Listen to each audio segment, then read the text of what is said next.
Mesdames et messieurs, bienvenue dans cette nouvelle vidéo sur cette chaîne que j'ai dédiée à toutes ces personnes qui souhaiteraient échanger sur des sujets pertinents, des sujets d'actualité et des sujets qui stimulent la réflexion, qui demandent l'avis de tout un chacun. Alors, si vous vous sentez dans ce besoin, vous êtes au bon endroit et au bon moment. Parce qu'aujourd'hui, nous allons mettre à l'honneur un homme originaire d'un petit village du Burkina Faso qui a conquis le sommet de l'architecture mondiale.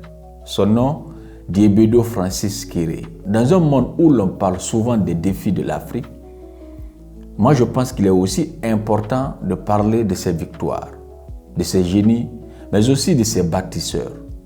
Et Francis Kéré en est un. Découvrons son parcours inspirant, la portée historique de sa distinction mondiale et pourquoi l'Afrique, plus que jamais, a besoin de dirigeants engagés, comme le capitaine Ibrahim Traoré, pour révéler ses talents. Il n'y a pas de fumée sans feu. Je le dis souvent sur cette chaîne, tel dirigeant, telle population. On ne peut pas avoir un dirigeant engagé et avoir une population non engagée. Ce n'est pas possible. On ne peut pas avoir aussi le contraire. Chaque peuple est à l'image de ses dirigeants. C'est ce qui est évident. Vous choisissez un dirigeant solar, alors attendez-vous à vous retrouver avec des usines de bière partout dans votre pays. Et vous choisissez un dirigeant parleur pour ne rien, attendez-vous à vous retrouver avec une jeunesse qui parle pour ne rien faire. C'est du tic au tac. C'est comme un jeu et son résultat. C'est clair. Diébedo Francis Kéré est né en 1965 à Gando, un petit village du Burkina Faso, premier enfant de son village à aller à l'école. Il quitte plus tard son pays pour l'Allemagne, où il étudie l'architecture, mais il ne perd jamais de vue ses racines. Lui n'a pas été comme beaucoup d'Africains aujourd'hui qui se retrouvent un peu partout en Europe, qui même se retourner ce jeu, c'est des problèmes à plus forte raison, essayer de promouvoir leur culture. Lui, il n'a pas été de cette classe. Il est parti, mais son âme est restée. Il est parti, mais il n'a pas oublié d'où il est venu. C'est un message très important. Partons, mais n'oublions pas d'où nous venons. Parce qu'à partir du moment que nous oublions d'où nous venons, c'est comme si on perdait le sens même de notre combat. Pourquoi on part? On part parce qu'il n'y a pas tout ce que nous voulons sur place. Et à partir du moment que nous oublions d'où nous venons, c'est comme si on a oublié pourquoi on est parti. Si ça ne va pas, partez. Mais n'oubliez pas d'où vous venez. C'est très important. Il faut toujours garder un œil sur ses racines. Ça permet de remonter l'adrénaline qui était là lorsque vous vous êtes engagé au début dans le combat que vous êtes en train de mener maintenant là. Très vite, Diébedo Francis Kéré décide de mettre son savoir au service de son peuple. Son premier projet, une école primaire à Gando, construite avec des matériaux locaux et adaptée au climat de la région. Ce bâtiment va attirer l'attention du monde entier. Et ce n'était que le début. Il y a une fin pour chaque chose et il y a aussi un début pour chaque chose.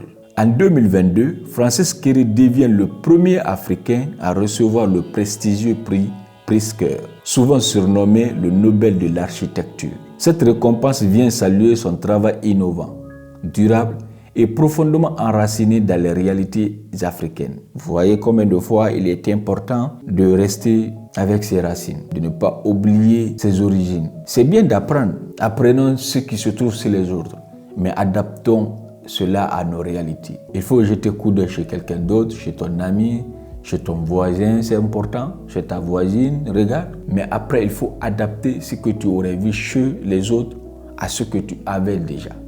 C'est ce qui pourra marcher. Mais si tu laisses ce que tu as pour prendre intégralement, copie conforme, ce que tu as trouvé chez les autres, là, tu es en train de valoriser ce que les autres ont, pas ce que tu avais déjà. Et quand ça continue comme cela, ta communauté va disparaître. Parce que qu'est-ce que tes petits-fils sauront de vous? Rien.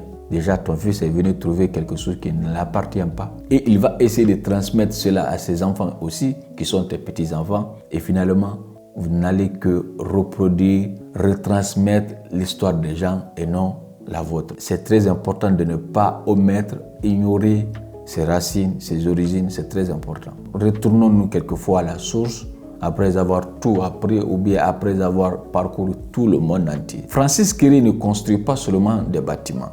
Il construit des ponts entre la tradition et la modernité, entre l'Afrique et le reste du monde. La reconnaissance de Francis Kéré dépasse l'individu. Elle honore tout un continent. Elle rappelle que l'Afrique n'est pas en manque de talent, ce qui est d'ailleurs connu de tous, mais de cadre politique, de vision et de valorisation. C'est ce que l'Afrique recherche aujourd'hui. C'est ce que les jeunes Africains recherchent aujourd'hui. Une bonne vision des cadres politiques pour promouvoir les idées de nos génies. Le Burkina Faso, aujourd'hui évoqué pour ses luttes, est aussi une terre de création et d'excellence. Il y a beaucoup de génies au Burkina Faso, de jeunes artistes très talentueux qui ont fait leurs preuves un peu partout en Afrique et dans le monde entier, des acteurs connus, des acteurs burkinabés connus. D'ailleurs, le Burkina Faso est une plaque tournante du cinéma en Afrique. Ça veut dire beaucoup de choses. Ce prix Nobel de Francis Kéré est une réponse claire à tous ceux qui doutent encore de ce que l'Afrique peut produire d'elle-même. Même si aucun lien direct, officiel, n'est connu entre le capitaine Ibrahim Traoré et Francis Kéré, au-delà du fait qu'ils soient tous des Burkinabés, ils incarnent tous deux une vision de la souveraineté africaine. L'un par l'architecture et l'autre par l'action politique aujourd'hui. Capitaine Ibrahim Traoré encourage les Burkinabés à croire en eux, à se réapproprier leur destin.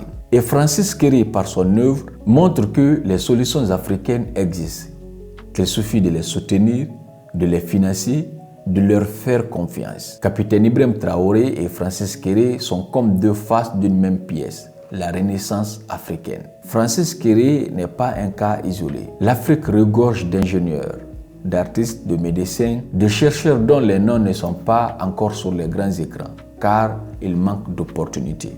Des talents comme Cheikh Modibo Diarra, scientifique malien, Zinga Biengeng Mboup, architecte sénégalaise, ou encore William Kamkwaba, l'inventeur du Malawi, en sont des exemples. Et si nos dirigeants créaient un écosystème qui encourage ce génie? Aujourd'hui, si tu penses que l'Afrique a un futur brillant, fais entendre ta voix. Abonne-toi à cette chaîne, partage la vidéo à un frère, à une sœur, à un Africain tout court qui doute encore de son potentiel. Tu peux aussi écrire en commentaire le nom d'un talent africain que tu veux qu'on valorise aussi dans une prochaine vidéo. On peut le faire pour l'Afrique, on peut le faire pour la jeunesse africaine, c'est possible. Ne doute pas, écris juste le nom du talent en question dans les commentaires et on verra bien. Et surtout, n'oublions pas, la révolution africaine passe aussi par l'éducation, la création et la valorisation de nos propres génies. L'Afrique a vraiment tout. Il ne lui reste qu'à croire en